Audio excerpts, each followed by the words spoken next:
Hi everyone. So today I wanted to quickly show you a very fun game of Ohm's chess that is full of beautiful plays and has tons of sacrifices. I hope this gives you a good idea of what a typical game of Ohm's chess looks like. So let's get started. But first of all, what is Ohm's chess? So Ohm's chess is standard chess except that each non-pawn piece is also a Dota hero that has a special ability that can only be used once throughout the game. So for example, if I select my rook here, you can see that it's an anti-mage that has an ability Blink. Similarly, if I select my bishop here, you can see that it's a Lycan that has an ability Shapeshift. You can also press tab to see all the heroes corresponding to the pieces. So I will quickly go over all the heroes and the abilities that we have in this game. So first of all, we have Anti-Mage, and his ability Blink allows him to teleport to any empty square within 2 chessboard distance. So if I select the ability and cast it at say h6, then the Anti-Mage will teleport to h6. Similarly, the White Rook can also use Blink. So next up on the Knight, we have Invoker.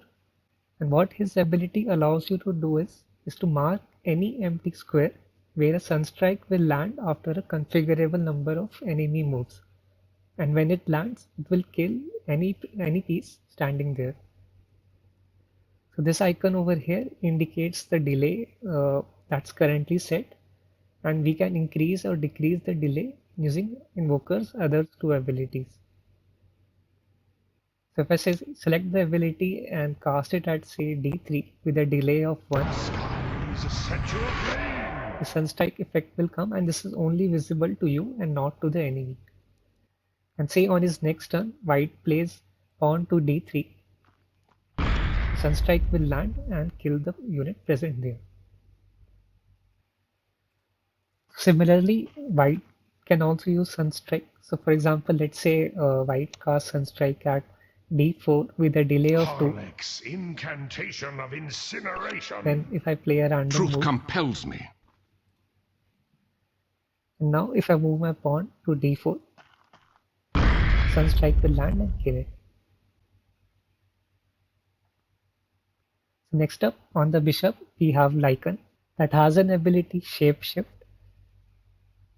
And with this, what happens is whenever one of your rook dies, the bishop turns into a rook. So for example, if white captures my rook at f6, Spawn of sorcery. Thou art a devil. the bishop will turn Pure into a rook. and simple.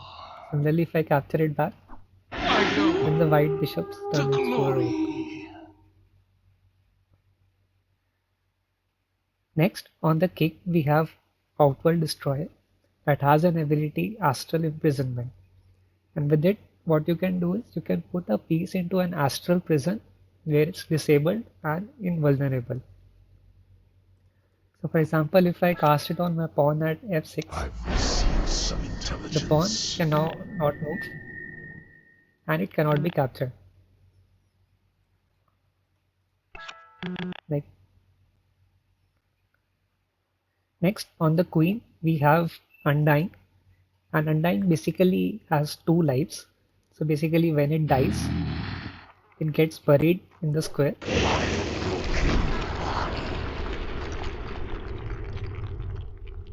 and when the square becomes free, he respawns.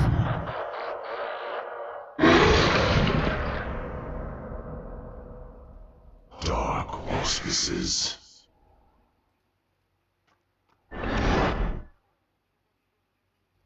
Next, on the second bishop, we have Nature's Prophet that has the ability Teleport, and it basically allows Nature's Prophet to teleport to any square on the board, and it takes one half move to complete. So if I say cast it on say h1, Through shady lanes. it will start the animation and it will freeze. And after one enemy turn, the teleport will complete. Next, we have Pudge on the second horse that has the ability Meat Hook, and it basically hooks, or you can say pull, a piece towards himself. So if I say cast it on this rook, it will pull him towards himself.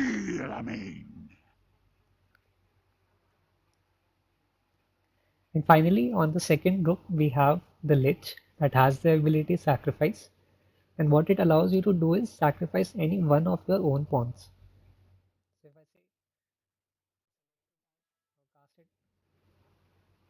So if I say cast it at say h6, I can sacrifice that pawn. There is one another mode for this ability. So if you put the ability in auto cast mode by right clicking it, you can also move to the sacrifice pawn's location. So if I say now sacrifice the c2 pawn, the Lich will also move to the c2 square.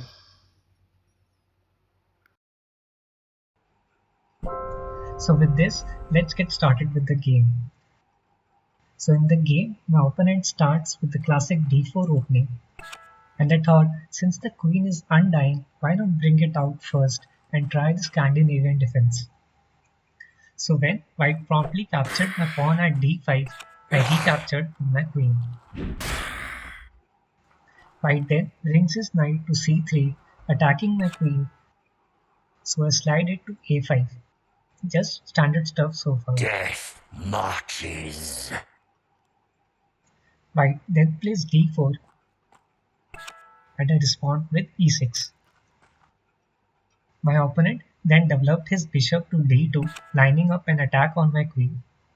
And since I didn't like the possibility of a discovered attack, I moved my queen to d6, My stomach rumbles. threatening two of his pawns. So here, he probably got scared of this double threat, so he undeveloped his bishop to c1, protecting both of his pawns. Then I casted Sunstrike on d2 with a delay of 2. Now you may be wondering why did he do that? Well, you see, my a-rook is a lich, so I was thinking that in the next turn I would sacrifice my e6 pawn to give a check, at which point white would be forced to block on e2. But blocking on e2 would be too obvious that Sunstrike is going to land there, so instead white can actually move his king to d2, where Sunstrike will actually land, and it would be an easy win for me. But then white ruined my whole plan by just moving his bishop to c4 so that I can no longer sacrifice my e6 pawn, as he would just take my rook. So then I moved my bishop to d4, hoping he would again block the pin by moving his bishop or the queen to d2, but he instead moved his queen to d3 and my Sunstrike missed.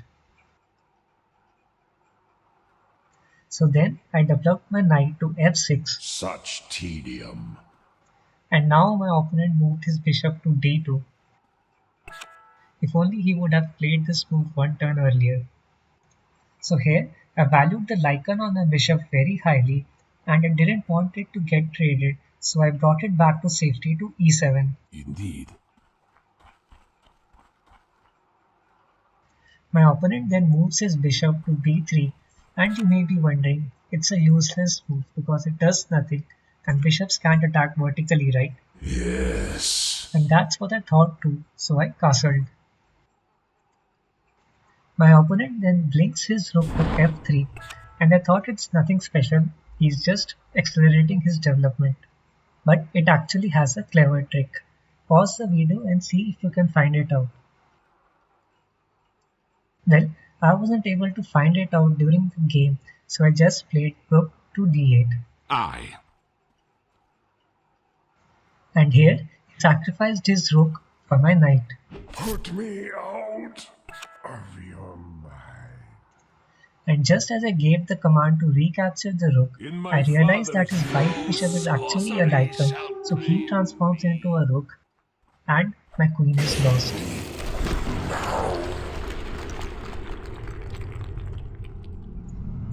But luckily, my queen is an undying, so after I recapture with my a pawn, Danger. if I move it forward on my next turn, the queen will respawn.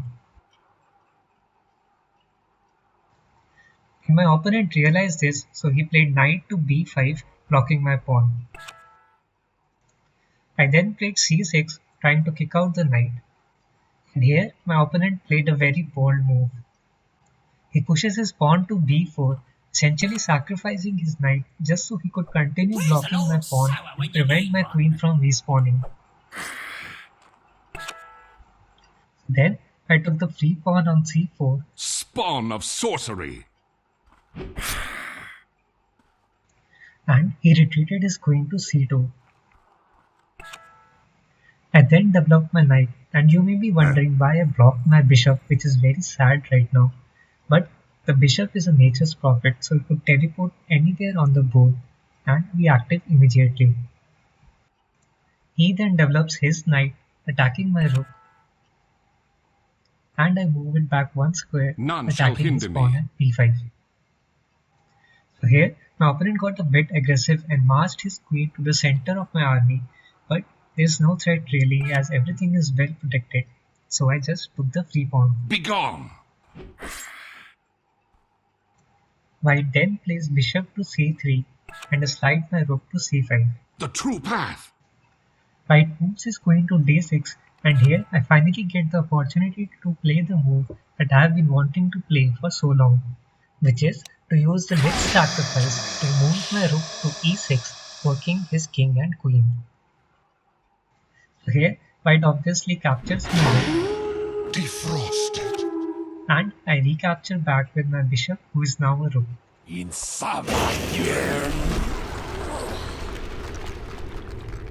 He moves his king out of check, and I play rook to c4, which is a mistake as it allows knight to g5, attacking my rook, which I don't want to move because I don't want his queen to respawn.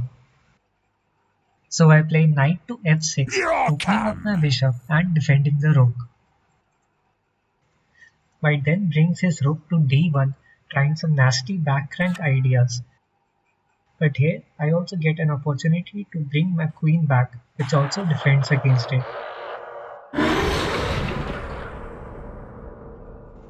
White then plays bishop to e5, maybe trying to bait my rook into taking the free bishop.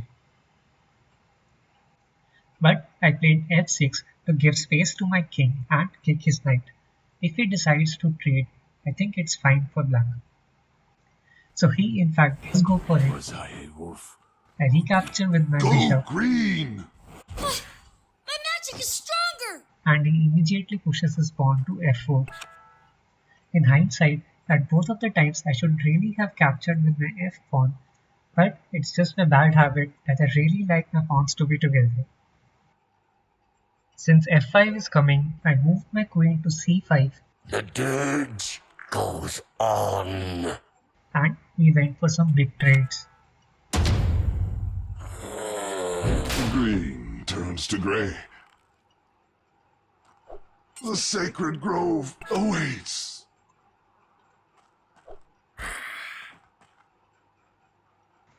At this point, the game is almost over as White will never be able to free his queen. But we played some additional moves.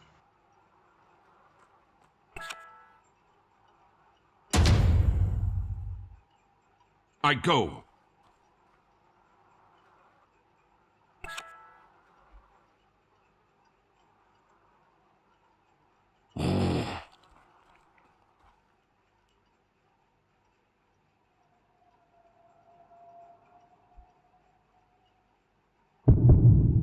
Fair warning.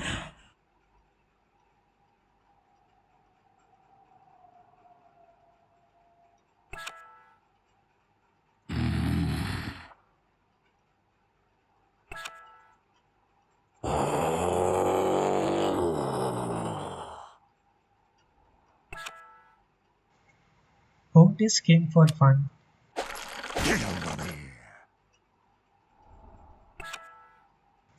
captured his rook, Death. My flesh saws. and hunted his king into a corner. As thou wilt.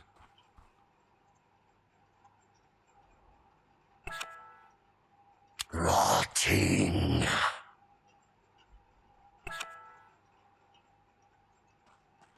The king hides for one last I've time. received some intelligence. My will.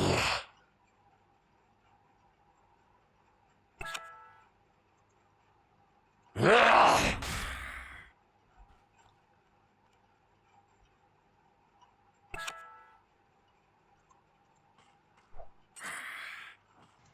And here I have to keep a track of the number of moves, else the king will come back and capture my queen.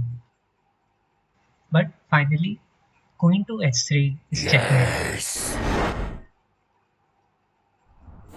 So that was the game. I hope you liked it, and I will hopefully see you in the next video. Out of time.